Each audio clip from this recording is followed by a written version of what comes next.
Green Lantern Corps number 23, written by Robert Venditti and Dan Jensen, art by Bernard Chang. So last issue, John Stewart's little Corps member group of rookies got captured by some Kundians. Fatality got captured by some Durlans, and a couple of the entities in the rings are apparently dying. That's everything you need. So this issue picks up with the Kundians having taken off all of the Green Lantern's rings. They got him inside of a little jar, and they're like, yeah, so here's the thing. We've got a ceremony. We're going to string you up, slit your throat, and then kill you. Like, sounds good, right? That's what we're going to do. And John Stewart's like, oh, just whatever you're doing, murder is murder. You're just a bunch of thugs. And he's like, oh, hey, you can still speak our language even without your ring. That's pretty cool. We're still going to kill you. So they string up the smallest member, the one who doesn't speak at all, and he's just like, this is just the way we do things. So we see John and Fesca, that was her name, are still bound up in their weird little containment things, and Fesca's like, I've been in tighter situations than this before, I gotta break free. And so she like snaps parts of her body enough to break out of the things, and she makes her way over to the jar where the rings are. The leader of the Kundians is like, what the? Oh, you want in? You want to go first? So be it. And he raises his axe, comes down on Fesca. Fesca puts the jar in the way, and now they have access to the rings. And the lead Kundian is like, okay, well, kill her now before she gets the rings. So back with the Durlians and Fatality.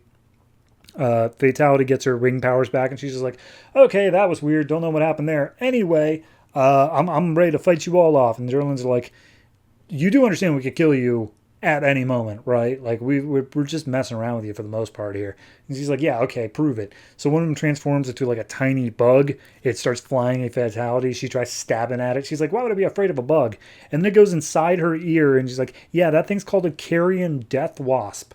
It's going to burrow into your brain. And she's like, what? Uh-oh. And then all of a sudden her nose starts bleeding, and she just falls to the ground. She's like, yeah, all right, well, let's bring her to the surgeons. So back on Oa, we see a bunch of the longer term Green Lantern members are all eating at the canteen. And they're like, dude, what in the hell is going on? Like, why are our rings failing off? Where is Hal? He's supposed to be our leader. They see Kilowog right by, and they're like, Kilowog, what's going on, man? He's like, I don't know. Like, the rings is totally a mystery. Those were the Guardians' jobs before. And it's like, okay, well, the Guardians aren't here, so whose job is it now? And he's like, I don't know. I can go talk to Scalix. I mean, it might be my job. I was kind of thrown into it. So, or not Scalix, Salak. Scalix is from Red Lanterns. So he goes off to do that, and he's like, yeah, all right, I hate this job. This is literally the worst. So he goes off to find Salak. And Salak's looking through a huge junk pile of the Guardian stuff, saying like, okay, hey, Kilowog, glad you're here. I need to find the mold that all of the Green Lantern rings came from, because there's a chance that the Guardians put in like a failsafe in the back that they could use to take over us. And he was like, wouldn't they have done that during the Third Army thing? And he's like, I'm not ruling this out. So Kilowog finds it. Salak takes a look. He's like, no, that ain't it. Okay.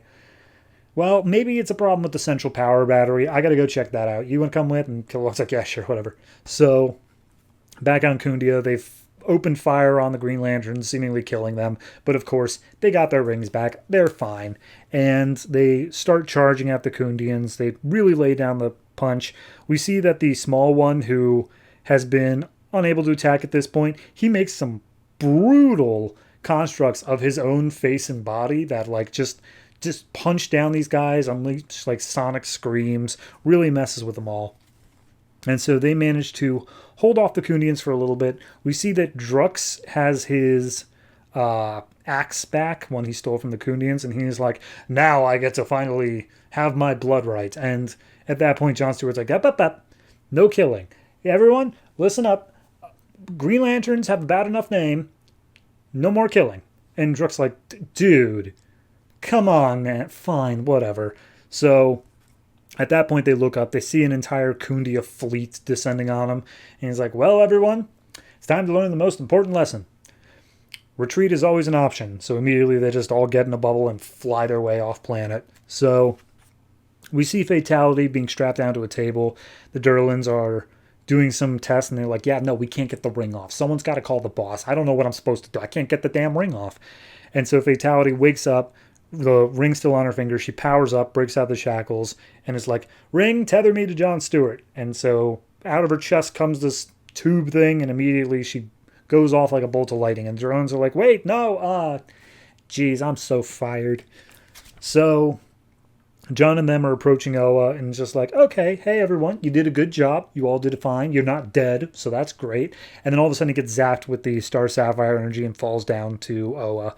The other Green Lantern Corps are like, a rival Corps member, you will not get us. Green Lanterns are strong. And Jon's immediately like, no, she's cool. Fatality, what's going on? And it's like, I am not okay. And she just collapses on him. So he takes her to the infirmary and is just like, yeah, she doesn't have any visible wounds, but clearly something's going on with her. And Jon talks to Sorenik and is like, yeah, hey, she says she loves me, and we just got a bunch of history. And she's like, I don't, that's not my job. I don't know what to tell you there. And it's like, yeah, no, sorry, or whatever.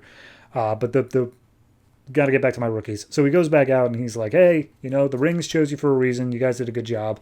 So congratulations, you're Green Lanterns. Go take a break. So we see the final scene here is Salak is looking at the power battery. The light is dimming. He does notice that. And Kilowog's like, okay, do you know what that means? And it's like, no, only the Guardians really understood. But I can take a look. I can see what I can understand. Jon comes up and he's like, hey, Kilowog, I thought it was supposed to be an easy job. He's like, what are you talking about? He's like, yeah, no, we got jumped. And he's like, oh, you okay? He's like, yeah, no, whatever. It's done now. Anyway, what's going on with the power battery? And as they're looking at it, all of a sudden, they hear the word help from inside. And out from the battery comes the giant fish that is the entity of the Green Lantern Corps, Ion. And he's like, hey, I ain't doing so hot. And they're like, oh, geez, what's going on, Ion? And then all the other entities, white, orange, I believe, pink, blue, it's just pink and blue. They all come down and they're like, hey, yeah, we're all feeling pretty sick. We're dying. And Jon's like, oh, what does that mean? He's like, well, that means we're going to go home and we're going to die. So that's that. So yeah, that's the issue.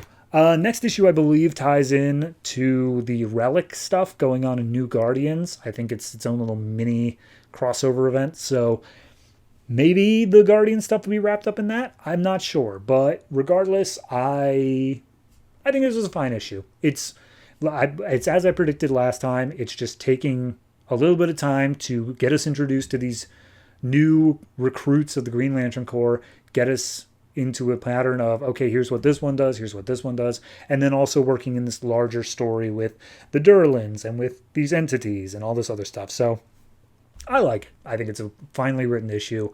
My only issue that I have with it is that sometimes Jon Stewart's face looks weird. It's not all the time, and it's not every character. It's specifically Jon Stewart, and he just looks weird sometimes. Maybe that's because I have an image in my head of what I expect him to look like, but that's the only real critique I can throw at this. So I'm going to give this one a 7.5. I do enjoy it.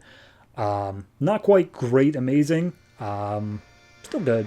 Still fine issue. So yeah, 7.5.